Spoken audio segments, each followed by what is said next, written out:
Bienvenue sur Coup Double. Dans ce podcast, on explore, on raconte et on célèbre la vie avec des jumeaux.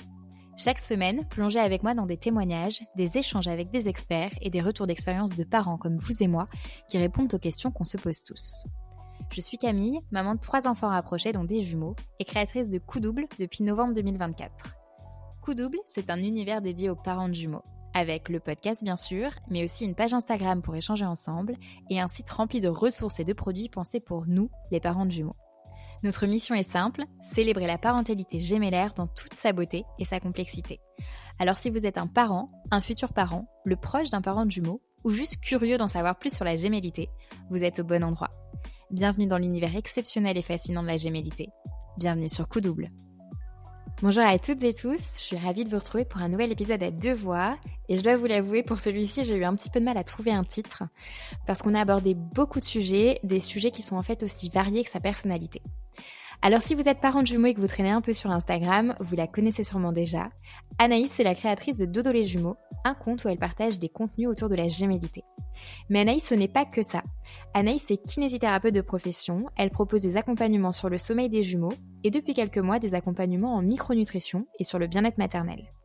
Et elle est aussi maman de 3 enfants rapprochés, dont des jumeaux. Alors dans cet épisode, on a évidemment exploré toutes ces facettes de son parcours. D'abord, on a parlé de son vécu personnel avec la gémellité. On a ensuite parlé de ce qui lui a manqué à cette période, c'est-à-dire l'écoute et la compréhension, et de comment ce manque l'a poussé à créer du contenu sur Instagram pour à son tour soutenir et déculpabiliser les parents de jumeaux. Évidemment, on a aussi évoqué ses spécialités actuelles, le sommeil des jumeaux et le bien-être maternel. Et en fin d'épisode, Anaïs nous a donné très concrètement ses meilleurs conseils d'organisation pour réussir à jongler entre toutes ces casquettes, qu'elles soient professionnelles ou personnelles, tout en continuant à s'accorder du temps pour soi. Avant de lancer l'épisode, je vous rappelle que si ce podcast vous plaît, pensez à vous abonner et à laisser une note ou un commentaire sur votre plateforme d'écoute préférée, parce que c'est vraiment ce qui nous aide le plus à faire grandir Coup Double et à le faire connaître auprès d'autres parents de jumeaux. Alors maintenant, je vous laisse avec Anaïs et je vous souhaite une très bonne écoute. Salut Anaïs! Salut Camille! Merci d'avoir accepté de partager du coup un bout de ton histoire et de ton parcours avec moi. Je suis hyper ravie de t'avoir parce que faut dire que tu es vraiment clairement une des créatrices de contenu incontournables sur Instagram aujourd'hui sur tous les sujets de gémellité et du coup avec ton compte Dodo les jumeaux, c'est vraiment une source de bienveillance et de motivation pour nous les parents de jumeaux. Donc merci d'être avec moi aujourd'hui. Avec plaisir. Avec toi, j'aimerais revenir du coup sur plusieurs sujets. Déjà ton vécu de maman de jumeaux et la question du sommeil des jumeaux, parce qu'à la base, c'était propre aussi de ton compte Instagram Dodo les jumeaux. Oui. Et celle qui est aussi liée et sur lequel je trouve que tu communiques de plus en plus en ce moment, celle du bien-être des parents et du bien-être des mamans. Ouais, exactement. Trop bien. Alors pour commencer, déjà pour que tout le monde te situe et voit un petit peu mieux qui tu es, au-delà de la présentation que je viens de faire, est-ce que toi, tu peux te présenter en quelques mots pour que tout le monde sache qui tu es ? Oui, pas de souci. Donc moi, je suis Anaïs, j'ai 38 ans, donc je suis maman de une grande, donc ma fille aînée qui a 5 ans et demi maintenant, et puis de jumeaux ou jumixtes, du coup fille-garçon, qui ont 3 ans et demi. Et donc j'ai mon compte Dodo les jumeaux que j'ai créé en fait à partir du moment où j'ai su que j'avais des jumeaux qui étaient sous un autre nom au départ. Et je suis également kiné dans ma profession. Donc voilà, à peu près. Je suis aussi consultante en sommeil et en fait, j'essaie de partager sur mon compte autour de la gémellité, clairement pour les parents de jumeaux et surtout pour les mamans de jumeaux. On va revenir sur tout ça, sur justement tout ce que tu mets en place sur Instagram et dans tes accompagnements. Mais avant de commencer, comme je le disais, j'aimerais revenir un peu sur ton histoire à toi Ouais. de maman d'enfants rapprochés et de jumeaux. Toi, est-ce que tu peux nous raconter comment est-ce que tu as réagi quand tu as appris que tu attendais des jumeaux ? Déjà, est-ce que c'était une surprise ou est-ce que tu pouvais t'y attendre plus ou moins ? Comment ça s'est passé pour toi ? Ah, ça a été très dur. Ça a été très dur et très... sur le coup, en fait, moi, je m'y attendais vraiment pas du tout. J'allais chez la sage-femme pour mon écho de datation en me disant, je vais connaître le terme, en fait, pour moi, j'avais qu'un enfant, hein, clairement. Et puis, ma grande avait 18 mois à l'époque. Donc, non, pour moi, c'était vraiment, j'y vais un peu la fleur au fusil. Je vais voir, j'ai un enfant. Et puis, donc, mon conjoint est avec moi. Et quand la sage-femme nous a annoncé, bah, qu'est-ce que vous voyez à l'écran et en fait, moi, j'ai tout de suite vu qu'il y avait deux bébés. Là, ça a été un peu le coup de massue de se dire, mais comment on va faire, quoi? On a ma fille qui a que 18 mois, avec des nuits qui sont pas forcément, des nuits qui étaient clairement pourries encore à l'époque. Je me disais, on s'engage dans une deuxième grossesse en connaissant ce qui va nous arriver parce qu'on a déjà eu un enfant. Et ouais, ça a vraiment été le coup de massue une bonne nouvelle quand même parce que c'est top. Enfin, je suis tellement fière d'avoir 2 enfants, mais sur le coup, c'était une peur et puis vraiment une surprise, mais immense, quoi. Tu mis combien de temps, toi, justement, à passer toute cette étape un peu de choc à l'annonce de la grossesse gémellaire? Je pense que j'ai mis vraiment du temps à me projeter. Je dirais au moins 2-3 mois à vraiment Ouais. réaliser, parce qu'en fait, on le sait, on se dit: «Oui, j'en ai 2, mais comment s'en rendre vraiment compte, quoi?» Et je pense qu'au fil des comment dire? Des échographies, des consultations, parce qu'on en a beaucoup, en fait, on en a plus que pour un enfant, qui est tout seul, et bah, ça s'est vite, on prend vite le pli que, bah, il y a JA, il y a JB, et que, bah, ouais, en fait, il y en a vraiment 2, quoi. Là, Mmh. j'ai 2 bébés en moi, et on va avoir 2 bébés qui vont arriver, en même temps. Ouais, c'est sûr. Mmh. Et votre aîné, du coup, comment est-ce que vous l'avez préparé pendant la grossesse déjà, à l'arrivée de, du coup, son frère et sa sœur? Alors nous, on avait de la chance qu'à l'époque, elle était dans une MAM, et en fait, à la MAM, il y avait, des jumeaux garçon-fille aussi, qui avaient le OK. même âge qu'elle. Ouais, et du coup, on a vachement joué là-dessus, sur le fait que, bah, tu vois, ça va être comme ces 2 enfants-là, toi, tu vas pas avoir qu'un petit frère ou une petite sœur, tu vas avoir les 2. Tu vas avoir un petit frère et une petite sœur en même temps, et puis, dès qu'on voyait, par exemple, une poussette double, ou qu'on voyait d'autres jumeaux, en fait, de la projeter dans le fait qu'il y ait 2 bébés.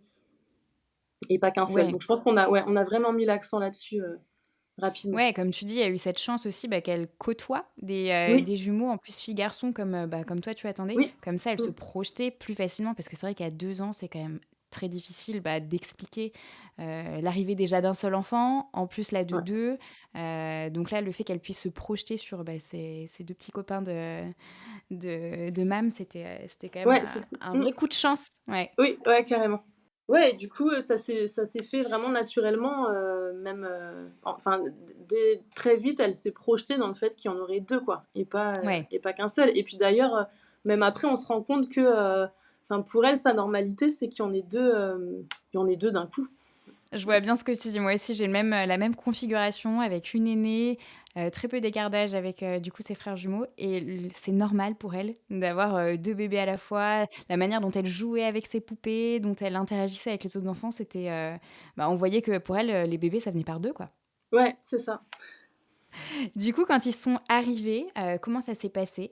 Est-ce que, déjà pour toi, comment ça s'est passé, les ressentis, les premières semaines avec, du coup, tes 3 enfants et tes 2 jumeaux nouveau-nés? Alors moi, il faut savoir qu'ils sont nés, à 35 semaines, donc ils sont restés 2 semaines en néonat. Ouais. Donc je pense que alors ça a été dur, hein, le parcours néonat, il est quand même, éprouvant, mais en même temps, comme j'ai été vite en unité kangourou, j'ai eu ce côté cocon qui fait que, je pense que je me suis plus facilement, comment dire?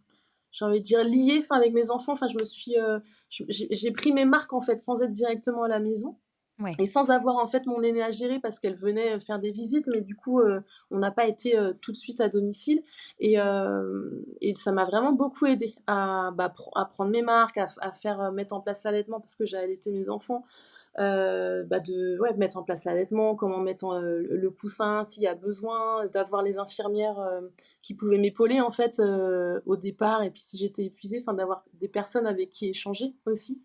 Parce que je suis vraiment restée les 2 semaines à la néonate, mais par contre après, une fois à la maison, on se dit, là on est on est dans le vif du sujet, on est à 3, et en fait on fait ce qu'on peut, quoi. J'ai vraiment envie de dire ça. On est dedans, on arrive, dedans avec 3 enfants. Là, on est tous les 5. On a une configuration qui change. on n'a que 2 bras. Enfin, du coup, c'est vraiment un choc, je trouve, le passage de je suis en unité kangourou, où je suis coucounée Hmm. avec les infirmières que je peux appeler dès que j'ai besoin. Et puis, c'est ce moment où on passe à 5, et puis là, on se dit bah waouh, là j'ai 3 enfants, faut que je gère les jumeaux et puis ma grande qui n'avait que 2 ans. Et ouais, mais ça se fait. Dans donc du coup, cette configuration d'enfants rapprochés, dont des jumeaux, pour toi, c'était quoi les plus gros défis justement de ce schéma-là?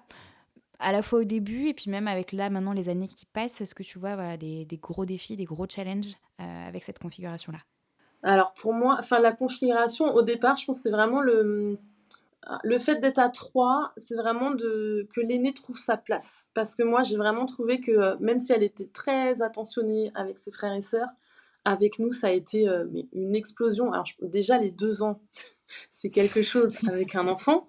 Mais quand on lui dit ça va être super cool, tu vas avoir un petit frère et une petite sœur, et en fait, un petit frère et une petite sœur, on passait notre temps clairement avec eux, et que du coup, on avait Hmm. beaucoup moins de temps à lui offrir. Je pense que c'est vraiment la plus grosse difficulté pour nous en tant que parents, de pouvoir l'accompagner dans ce qu'elle vit, dans les émotions, et en fait, de ne pas avoir ni le temps à lui offrir, et non plus nous, émotionnellement, en fait, de pouvoir accueillir comme il faut toutes les émotions qu'elle vit et puis qu'elle traverse.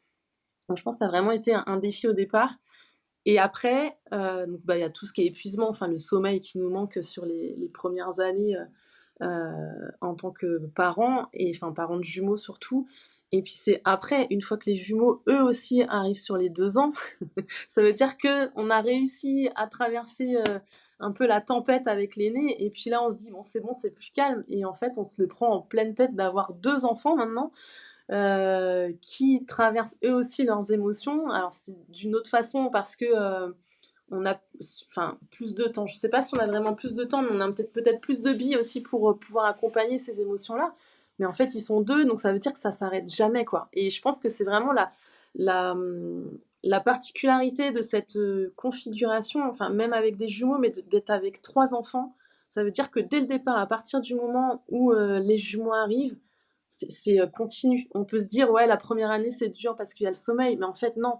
On va avoir d'autres difficultés après à gérer, et c'est de tenir dans le temps, je trouve, qui est très très dur. Ouais, je te comprends, enfin, je te rejoins complètement. Franchement, j'ai trouvé, enfin, et c'est encore le cas maintenant, alors que les miens ont Mm. 3 ans et demi aussi.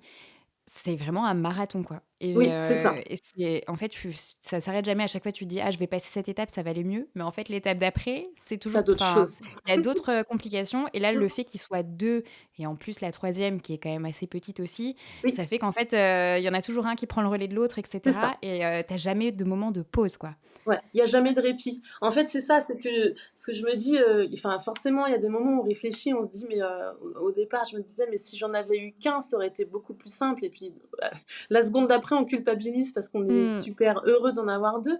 Mais en fait, c'est ça, c'est que je me dis, finalement, il y a jamais de pause. Ça veut dire que quand tu as quelque chose que tu traverses avec un de tes enfants, et bah enfin, on dirait qu'ils sont réglés, quoi. Le jour d'après, ça va être autre chose que tu vas régler, c'est un autre qui va traverser quelque chose, et puis après ça repasse sur la grande une fois qu'ils vont à l'école. Enfin, t'as toujours soit des sollicitations, soit des moments qui sont plus ou moins compliqués pour un des enfants, et comme ils sont 3 et puis dans un schéma où ils ont des âges rapprochés, bah en fait on est tout le temps sollicité, et puis il y a jamais de répit. C'est vraiment cette sensation de jamais avoir de répit qui peut être difficile à vivre. Justement, comme je le disais, toi, tu envoies vraiment aussi avec ton compte Instagram beaucoup de messages de soutien, Mm. et de ressources, justement pour les parents de jumeaux. Qu'est-ce que toi, tu aurais aimé retrouver, que tu proposes aujourd'hui? Qu'est-ce qui t'a manqué, dans cette période-là? Alors je pense qu'au tout départ, c'est du soutien et de l'écoute. De l'écoute qu'on n'a pas, enfin en fait, alors déjà quand tu es enceinte, tu vas te prendre plein de remarques qui sont pas du tout agréables à entendre, mais une fois que tes enfants sont là, que tu sors avec ta poussette double, à chaque sortie, tu vas avoir vraiment beaucoup de commentaires, de conseils que tu n'as pas demandé et qui sont pas du tout adaptés à des jumeaux. Et je pense que ouais, au tout départ, ce qui me manquait, c'était ça, c'est ce côté de pouvoir parler avec quelqu'un qui sait ce que je traverse, qui a connu ce que je vis. Après, enfin, j'ai vite trouvé quelqu'un en fait sur Instagram avec qui je me suis vraiment beaucoup liée d'amitié et avec qui enfin, on a pu partager des nuits pourries, on a pu s'échanger à 3 ou 4 heures du matin avec cette maman-là qui a exactement la même configuration que moi. Et en fait, c'était vraiment ce côté pouvoir proposer aux mamans, enfin, d'avoir cette oreille qui peut écouter et qui peut comprendre ce que vit une maman de jumeaux. Et je pense qu'il y a beaucoup de mamans et même de parents, hein, mais moi, c'est vraiment auprès des mamans que je comment dire, enfin, que je me suis spécialisée. Et en fait, c'est ce qui revient beaucoup. C'est les mamans, elles me disent, mais ce que tu dis, en fait, je l'ai vécu, je comprends ce dont tu parles, je suis contente de pouvoir le lire, de moins me sentir seule, parce qu'en fait, on reste. J'avais cette sensation, enfin ouais, vraiment la première année de mes enfants, de rester, enfin de tout garder pour moi, de pouvoir me confier qu'à cette amie qui était maman de jumeaux, qui pouvait comprendre, et même à mon entourage, mes amis, tout ça, je pense qu'elles ne sont même pas au courant de ce que j'ai pu traverser et de ce que j'ai pu ressentir. Et ça se trouve, elles s'en rendent compte maintenant en suivant mon compte, mais je pense que ouais, il y en a beaucoup qui n'ont pas su ce que j'ai pu ressentir sur les premières années. Ouais, c'est sûr. C'est sûr qu'en fait, on est certes dans la parentalité, mais dans une parentalité un petit peu à part, comme on le disait, beaucoup plus intense. Et je pense que c'est difficile pour les personnes qui sont en dehors de ce contexte de se rendre compte en fait, de tous les chamboulements et de tout ce qui nous arrive, de tout ce qu'il y a à Ouais. gérer. Et c'est ça qui nous manque, c'est justement écoute et compréhension des autres vis-à-vis de cette réalité et de cette situation, qui certes est très belle par certains moments, mais qui est aussi Mm. épuisante et très difficile. Ouais, ouais, c'est éreintant. C'est un rythme qui est éreintant. Et en fait, ce qui est dur aussi, c'est que dans tout ce qu'on peut trouver, enfin, que ce soit des contes sur le sommeil, que ce soit sur tout ce qui va être éducation bienveillante, positive, c'est adapté pour un enfant. Mais en fait, dans notre réalité, avec deux enfants du même âge, plus pour ceux qui en ont déjà eu avant, et ben en fait, on n'est pas dans la même. Enfin, il y a des choses, il y a des Mm. conseils qu'on peut avoir où je me dis, mais en fait, c'est pas possible dans notre réalité à nous. Parce que, enfin, c'est pas du tout adapté au fait d'avoir deux enfants qui traversent la même chose, quoi. Mm. Complètement. Justement, toi, à quel moment est-ce qu'elle t'est venue l'idée de lancer ton compte Instagram Dodo les jumeaux et celle aussi de te former en parallèle sur le sommeil des enfants en plus de ton métier de kiné? Est-ce que les deux étaient corrélés? Est-ce que pas du tout? Ça s'est fait à deux moments différents? Enfin, quel a été ton cheminement par rapport à tout ça? Ouais, non, les 2 ont été corrélés. En fait, Mm. je me suis formée au sommeil, mais les jumeaux devaient avoir, ouais, un moins d'un an. Ils devaient avoir 8-10 mois. Je venais juste de reprendre le travail parce que, enfin, il y a ça aussi quand tu reprends, enfin, je pense que beaucoup de mamans de jumeaux le vivent aussi, mais quand tu reprends le travail, je sais pas, tu as un décalage entre, ce que tu as vécu en étant à la maison, ta reprise, enfin, ouais, tu as envie de profiter de tes enfants, tu pas forcément aligné avec le travail que tu faisais avant. Et j'avais ouais, ce besoin d'accompagner le sommeil que j'avais déjà pensé faire quand j'avais eu ma fille aînée. Mais j'avais pas pu parce que j'étais retombée enceinte des jumeaux et tout ça. Donc c'était déjà un projet que j'avais de me former au sommeil. Et du coup, ça s'est fait, tout s'est fait en même temps. Je me suis formée au sommeil et puis naturellement, je me suis dit, ouais, je vais aussi accompagner les mamans de jumeaux au sommeil Mm. parce qu'il y a personne qui le fait, il y a personne qui connaît en fait, enfin qui va connaître la particularité d'avoir des jumeaux et qui a traversé le fait de ne pas dormir avec des jumeaux, quoi. Donc ouais, tout s'est fait ensemble. Ok, donc toi, tu as suivi une formation d'accompagnement au sommeil de l'enfant plus globale. Et en Oui, fait, c'est après, ça. c'est par ton vécu de maman de jumeaux que tu as décidé de te C'est ça. spécialiser et d'apporter des conseils sur aussi le sommeil des jumeaux. Voilà, c'est ça. Adapté aux jumeaux et puis après me former aussi, enfin avec de la lecture, en lisant des conférences, enfin en écoutant des conférences propres aux jumeaux et tout ça pour avoir les outils pour accompagner les mamans avec des jumeaux. C'est quoi justement, bon j'ai une petite idée parce que je l'ai vécu, mais à toi de nous dire parce que tu es la pro. C'est quoi les spécificités justement du sommeil avec des jumeaux? Il y a plein de particularités par rapport à un enfant seul. Toi, pour toi, c'est quoi les particularités? Alors souvent, c'est par rapport au fait que, enfin par rapport au rythme, souvent des jumeaux, c'est des choses qui reviennent souvent sur est-ce que je respecte le rythme de chaque enfant? Est-ce qu'il faut absolument les caler ensemble? Ça, c'est des choses qui reviennent souvent avec les jumeaux. Est-ce qu'il faut qu'ils dorment ensemble ou est-ce qu'il faut pas les faire dormir ensemble? Ça, c'est vraiment des questions qui sont propre aux parents de jumeaux et puis aussi au vécu des jumeaux parce que ce qu'on va retrouver souvent dans les accompagnements, c'est au-delà de comment dire, au-delà de la théorie, il y a aussi tout ce qu'on va retrouver sur le parcours avant de la maman en grossesse qui va être souvent compliqué, avec un parcours en néonate qu'on va retrouver à quasiment 50%. Donc il y a plein de choses qu'on va pas forcément avoir chez des enfants uniques et qu'il va falloir prendre en compte dans la gémellité. Et Mmh. du coup, qui emmène plus de complexité. Parce qu'un enfant qui va avoir connu, enfin, il y a beaucoup de jumeaux qui connaissent des périodes de néonate qui sont vraiment longues. Et bah forcément, par rapport au sommeil, ça va apporter plus de complexité aussi. Après, tu vas avoir aussi tout ce qui est alimentation. Ça veut dire, bah, quand je donne le biberon à un, comment je vais faire pour donner à l'autre, enfin, en pleine nuit? Est-ce que les deux parents doivent se réveiller? Est-ce que c'est qu'un? Enfin, en fait, il y a plein de choses qu'on peut voir avec les parents et en fonction de ce que les enfants montrent qui ne vont pas être la même chose que si tu avec un enfant, quoi. Tes meilleurs conseils, toi, justement, autour du sommeil des jumeaux, comment est-ce qu'on fait quand on est confronté à des problèmes de sommeil avec 2 bébés? Alors moi, je dirais surtout la priorité, c'est d'identifier. D'identifier vraiment qu'est-ce qui rend difficile le sommeil. Parce que, en fait, souvent et sur des comptes de sommeil, ce qu'on va avoir, ça va être il va falloir faire telle chose, enfin, on va donner plein de conseils un peu techniques. Mais si on ne Mmh. sait pas d'où vient le problème, le pourquoi l'enfant se réveille, on aura beau essayer de tester des choses, on aura l'impression que rien ne fonctionne, quoi. Donc, vraiment, ce que je dis dans mes accompagnements, la première chose que je dis, c'est vraiment aux parents de se faire confiance. De se faire confiance sur ce que les parents ressentent, sur ce qu'ils ressentent par rapport aux enfants, enfin d'observer leurs enfants. Je pense que c'est vraiment la meilleure chose à faire avant de vouloir mettre des choses en place pour le sommeil. Voir est-ce qu'il y a quelque chose qui gêne, est-ce qu'il y a un reflux, est-ce qu'il y a des coliques, est-ce que c'est peut-être le rythme qui n'est pas adapté, est-ce qu'ils arrivent à repérer des signes de fatigue. Enfin, c'est vraiment l'observation du sommeil d'abord. Je pense que c'est vraiment le meilleur conseil, ouais, à donner, d'observer vos bébés.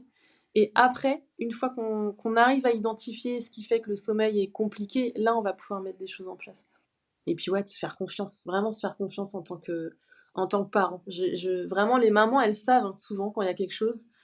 Et des fois, sur des consultations il suffit qu'on rencontre un professionnel de santé qui va pas forcément, enfin de santé ou autre, hein, qui va pas forcément écouter, ou même l'entourage qui va donner des conseils qui sont pas adaptés.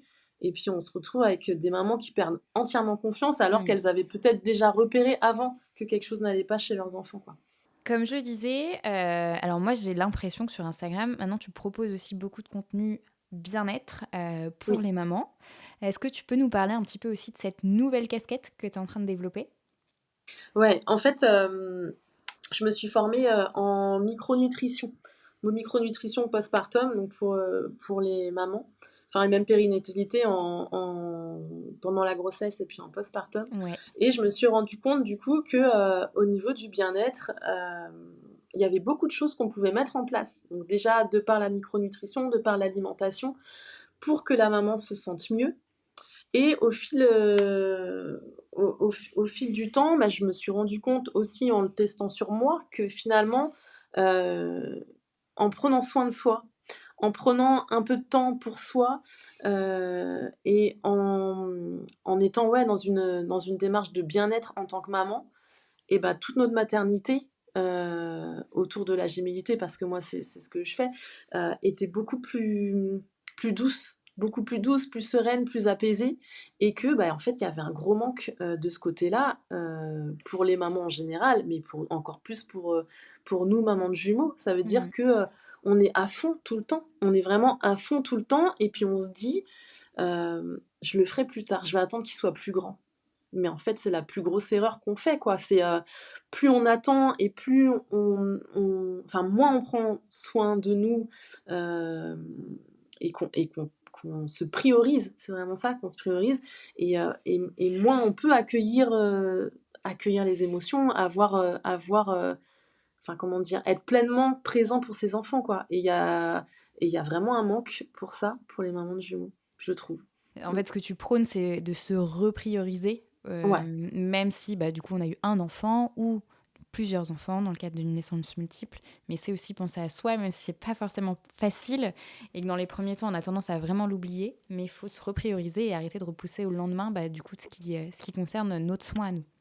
Oui, c'est ça. Surtout qu'en fait, on se dit que si je dois prendre soin de moi, on se dit que ça va être, forcément, il faut que je prenne 1 heure de temps ou, il faut que j'ai, tant de temps sans les enfants et moi, je sais que la grosse erreur que j'ai pu faire, c'était de me dire: «Je vais pouvoir faire tout, enfin tout ce que je veux faire pour moi ou, pour la maison, ça va être quand mes enfants dorment ou quand ils sont avec le papa occupés». Alors que finalement, on peut facilement mettre des petites choses en place, même si c'est 5 minutes, 10 minutes, des petites routines où l'enfant en plus comprend que, bah, là maman c'est son temps à elle et je vais Mmh. pas, la solliciter. Alors souvent il y a des mamans qui me disent: «Mais moi je peux pas avec mes enfants». Alors si ça peut les rassurer, moi non plus je pouvais pas au départ et au départ c'était compliqué parce que l'enfant va te demander, il va venir, nous solliciter, dire, «Voilà maman j'ai besoin de ci, j'ai besoin de ça» ou enfin, quand je dis maman c'est quand tout va bien, mais ils vont souvent venir, pleurer et puis, Ouais. nous et voilà, enfin, franchement, c'est dur, c'est vraiment dur au départ, mais je pense que plus on se l'accorde tôt et plus on s'autorise à se dire, enfin, je lâche prise, là, il pleure, mais je lui dis clairement que la maman, elle a besoin, je suis disponible dans tant de temps, mais là, maman, elle fait et elle finira ce qu'elle a commencé pour elle. Et voilà, au départ, ils vont pleurer, ça va prendre du temps et au fil des jours ou des mois, plus on va le faire et plus ils vont savoir que voilà, là, c'est son temps à maman et puis, bah, je vais faire autre chose, je vais m'occuper, je vais être autonome sur telle chose et après, au moins, maman, elle sera pleinement avec moi et le temps qu'elle va m'accorder après sera beaucoup plus riche, en fait et on sera beaucoup plus présents, nous aussi, pour eux. Ça m'amène une question justement, tout ce que tu dis sur toi, concrètement, ta propre organisation, parce que tu as 50 000 casquettes, tu es kiné, tu es, du coup accompagnante en sommeil, tu es du coup maintenant accompagnante micronutrition sur, bah, du coup la santé des femmes et cetera. Tu as ton compte Instagram, tu as tes 3 enfants. Comment tu fais justement pour gérer tout ça, pour continuer à trouver du temps pour toi? Toi concrètement, comment tu t'organises? Je alors moi, concrètement, j'ai plein de routines. Ouais. Ouais, j'ai énormément de routines et c'est ce qui m'aide au quotidien. Ça veut dire que, alors pour certains, ça va paraître très militaire parce que voilà, je me lève, je vais faire, les choses vraiment toujours dans le même ordre pour, vraiment enfin pas pour rien oublier, mais pour, m'obliger à avoir, ce temps pour moi, à avoir cette organisation qui fait que, quand je me lève le matin, je vais me lever un petit peu avant, même si c'est que 10 minutes quand c'est l'école, mais je vais me lever un petit peu avant pour pouvoir prendre ce temps et avoir ce sas en fait, avant que les enfants se lèvent. Je vais avoir aussi beaucoup de rituels avec les enfants. Ça veut dire que tout se fait toujours dans le même sens.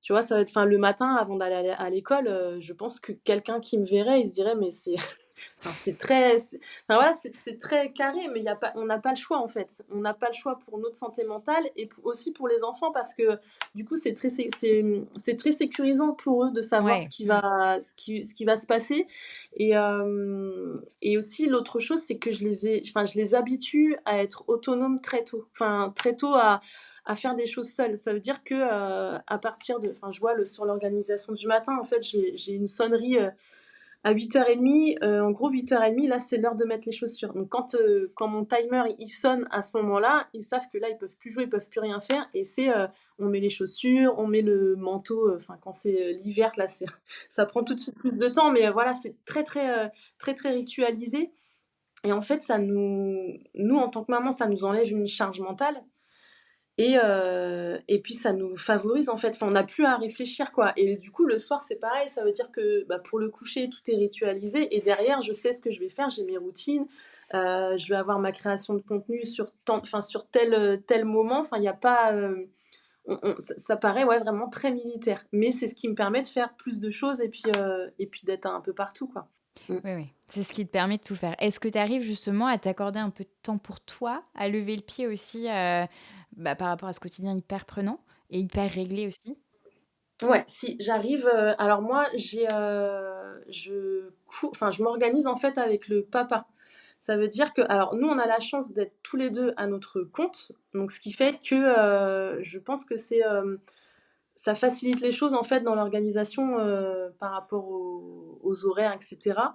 Mais du coup, enfin le week-end, souvent moi j'ai mon temps où je vais aller, courir ou faire quelque chose pour moi, où lui va gérer les enfants. Et puis moi, je vais avoir 1 heure pour faire quelque chose. Ou alors, si je veux me prendre un rendez-vous pour aller au coiffeur, ou si je veux aller faire vraiment je sais pas, aller chez l'esthéticienne, avoir un soin du visage ou autre, lui, il m'offre aussi beaucoup ces temps-là. Ça veut dire que, en fait, pour avoir du temps pour soi, il faut aussi que dans le couple, il y ait un équilibre et que le papa ou enfin le partenaire, le coparent comprenne que bah, c'est pas possible que la maman fasse tout, quoi. Donc ouais, enfin, pour avoir ce temps pour moi, je vais avoir vraiment ces temps que le papa va m'accorder pour que lui gère les enfants.